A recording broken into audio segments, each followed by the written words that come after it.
This is Murphy and his final week 3 recap.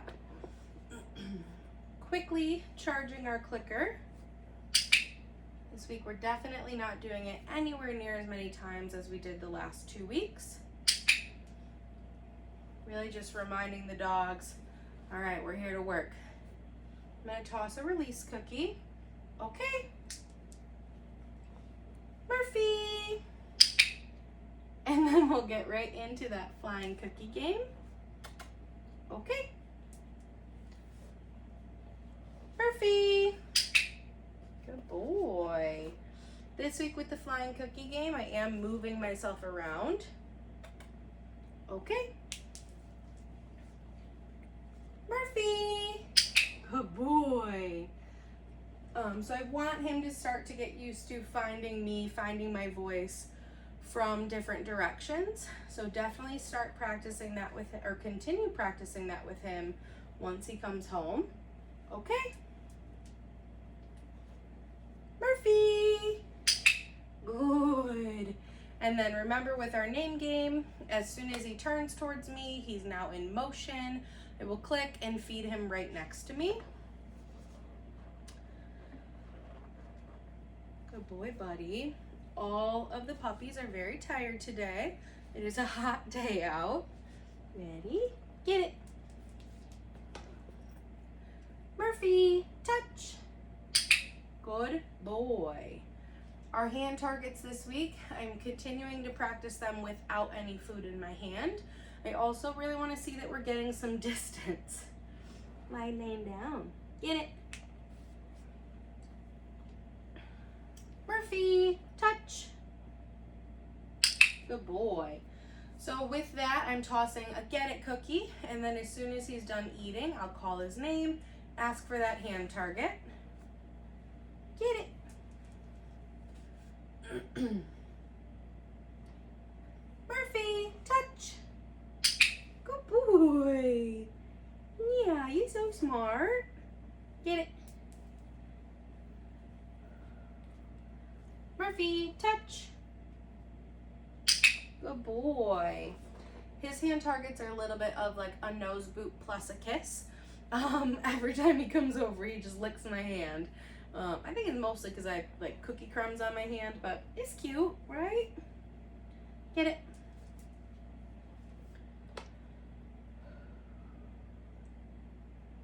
Murphy, sit. Good boy. Right here. So with his sit, we are just doing that verbal cue. We're not working on downs, buddy. Feeding the duration for staying in his sit. Okay. Every puppy, I'm gonna say, has struggled with this one so far today of I get them in the sit and then they wanna automatically get into their down. I'm gonna say it's because they've been working very hard on their downs this week. So that is just what they wanna offer. Also because they're a little tired. So this is a more comfortable, relaxed position for them of just being in the down. But we are working on sits. So if I ask for a sit and they get themselves into a down, I'm not feeding that, I'm not clicking that. I will lure them back up into the sit, and then I might wait a few seconds and then release them. Get it.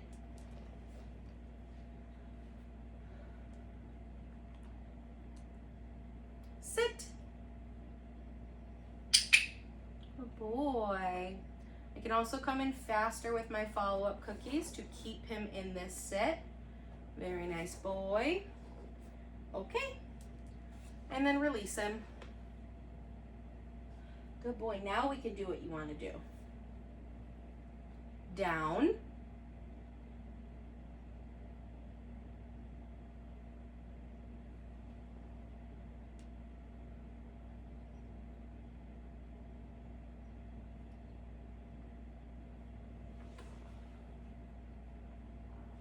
Good boy.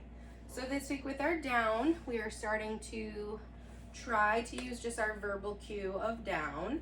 As you saw there, we did have to do a little bit of troubleshooting. So I asked him for the down with my verbal cue. He did not get into position. I then just tried my hand signal, so I didn't say down again. Each time I am waiting, giving him time to think about what I asked him to do.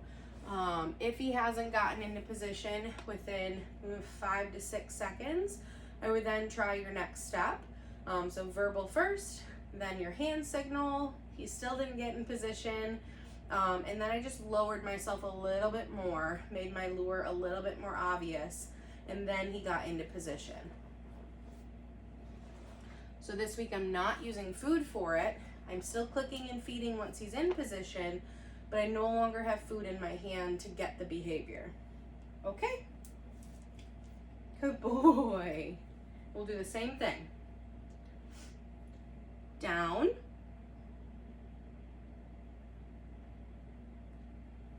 Good boy. Was that first one just a fluke? Good job, sir.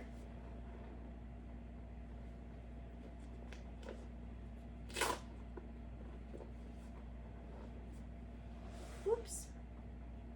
Good boy.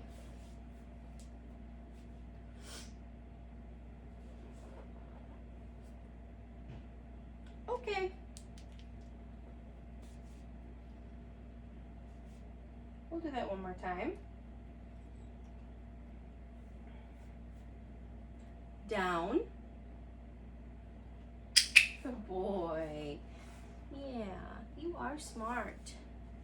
Right? Good job.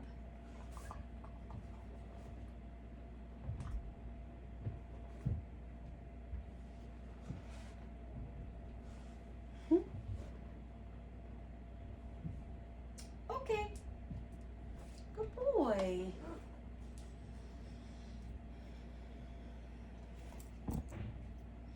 So the next thing that I want to work on with Murphy is going to be his mat. So the mat this week, I'm going to put my mat down. I want to see that he comes over, he lays down, and then we're going to start working on getting some steps away. Get it. Use your nose, you're so close. Okay. Murphy, mat.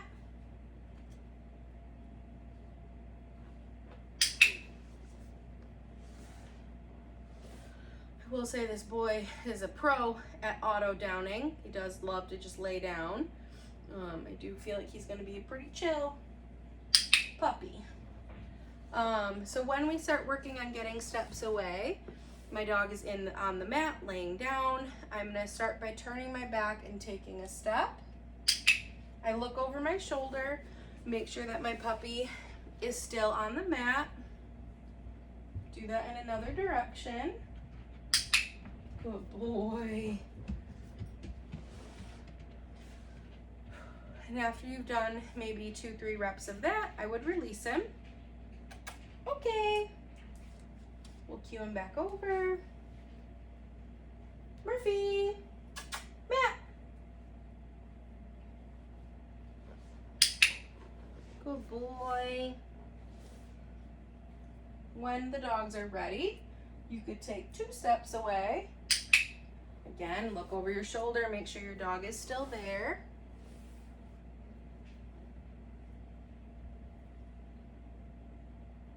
Good boy.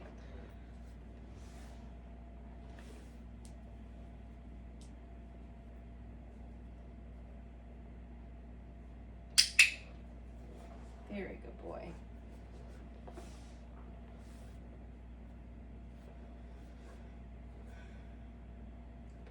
Okay. That didn't go far at all. Mat. Remember, when you're practicing your mat skills, make sure that you're tossing that release cookie in different directions, so he's used to coming back to the mat from different directions. Same thing goes for when you're taking steps away. Definitely make sure you continue practicing going in different directions. Hardest thing I'd say for the dogs with the mat is when you try getting like around them. Sometimes dogs will pop up to follow, kind of like Murphy just did, which, like, he didn't leave the mat, so I'm okay with that. Some dogs will completely get off the mat and follow you.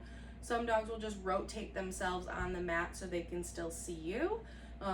So for Murphy, that's exactly what he just did. He started to rotate so he could continue seeing where I was walking. Okay?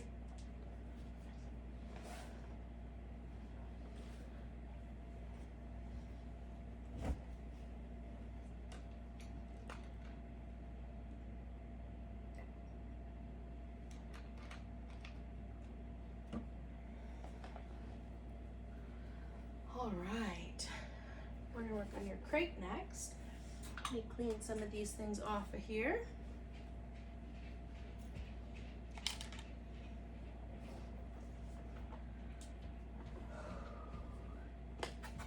Okay, get it.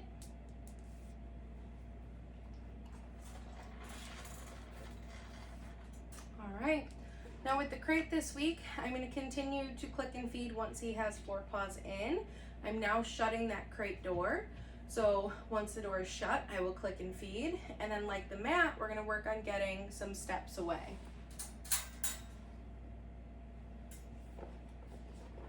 Excuse me, sir, can we turn around?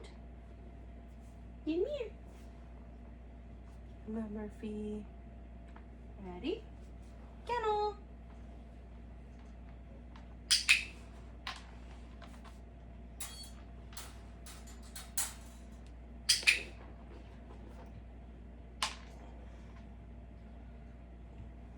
Good, so once he's in there, I would walk in a direction as long as he stays calm. So he's sitting, I love that. He's not pawing at the bars, he's not whining. You can click, come back and feed him. I would go in another direction. You can always play with things on the counter, on the shelf, just to make a little bit of noise. And again, as long as he stays calm, you can click, come back and feed him. When I'm ready to release him out of the kennel, I want to have 2 pieces of food ready. So I'm going to open the door, and as long as he doesn't dash out, I'll click and feed him for that. And then a final cookie to release him.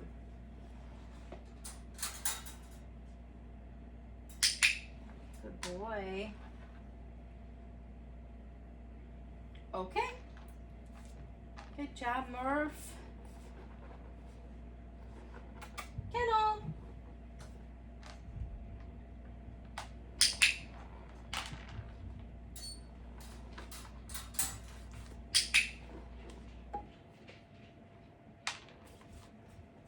Okay, and then practice going in other directions.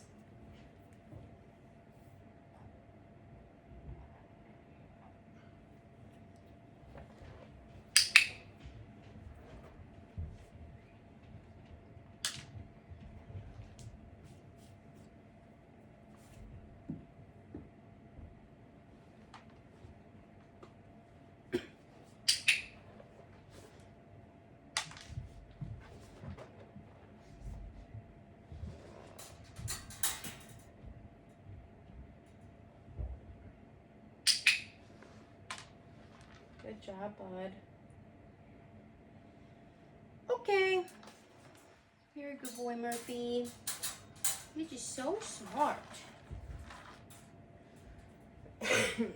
All right. Now, I want to get Murphy on his leash. We're going to work on our leash skills for a minute here. Come here, Murphy. Yeah, handsome boy. All right, so once he is attached, I'm going to hold my leash and my clicker in one hand, and then my food, so we can work on those food lures, in the other. Good boy. Good job, sir. Let's go. Good boy. We'll take a few steps, click and feed. Take a few steps, click and feed. Reattach him with some food. Hey, what this, sir? Good. Something else else I like to practice with my dogs when working on our leash skills is that they sit next to me when I stop. So when we take a few steps, you'll stop. Use that food to kind of position him into a sit. You could feed the duration for him staying next to you in this nice sit. Oh, I dropped 2 pieces. You're free. Go ahead. And then after you do your duration, I would either release him or keep walking. Good job, buddy. Come in, come in. Oh boy. Hey, right here. My man.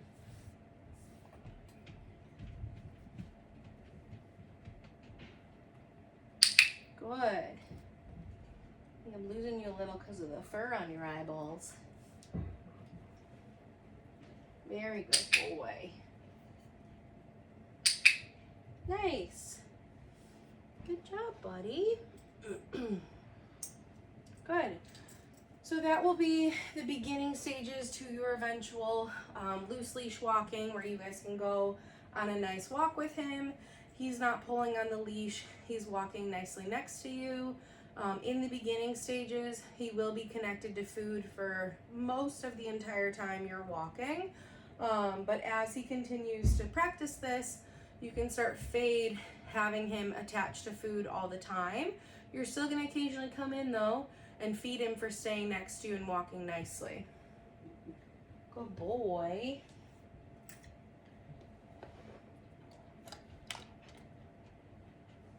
Good job, Bubba. All right, and last thing I want to focus on for today is going to be his handling and grooming things. We'll verbally recap our handling exercises. Everything that we've done this week is exact same that we've done weeks 1 and 2.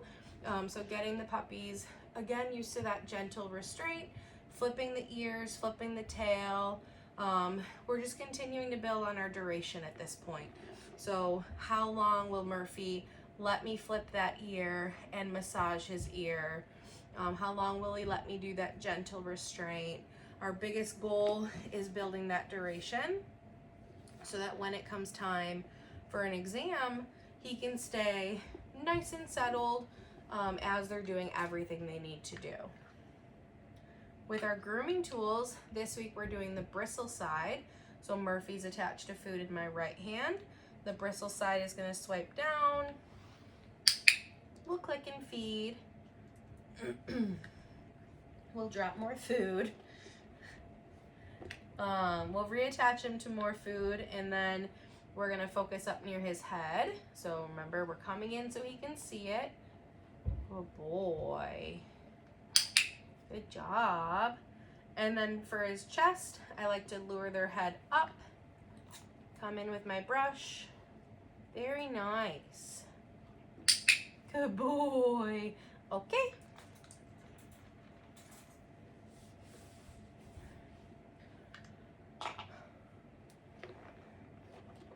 Yeah, you're doing great. Wait on your schnackos though, sir. All right, and then with our nail trimmers this week, I'm gonna have Murphy in a sit. He's attached to food. I wanna come down that leg. I'm gonna find a nail. Yes. Good boy, you could take your snack. Bring my trimmers up. Yes. Good boy. We'll do that again with another nail. Good job, sir. You're such a smart boy. Yes. Good boy. Yes. Good job. So with our nail trimmers this week, I am disengaging from him with food as I bring those nail trimmers up. Biggest reason is I don't have 3 hands, so I can't hold food, hold the trimmers, hold a paw all at the same time. But that's exactly why we work so hard each week building on our paw handling skills, so that when it comes time to trimming the nails, I don't have to have food in front of his face to be successful. So I'm able to hold the paw, bring a trimmer up, wait a few seconds, then mark, then get my food and feed him. Now I'm not actually trimming any nails right now. His nails are very short as is.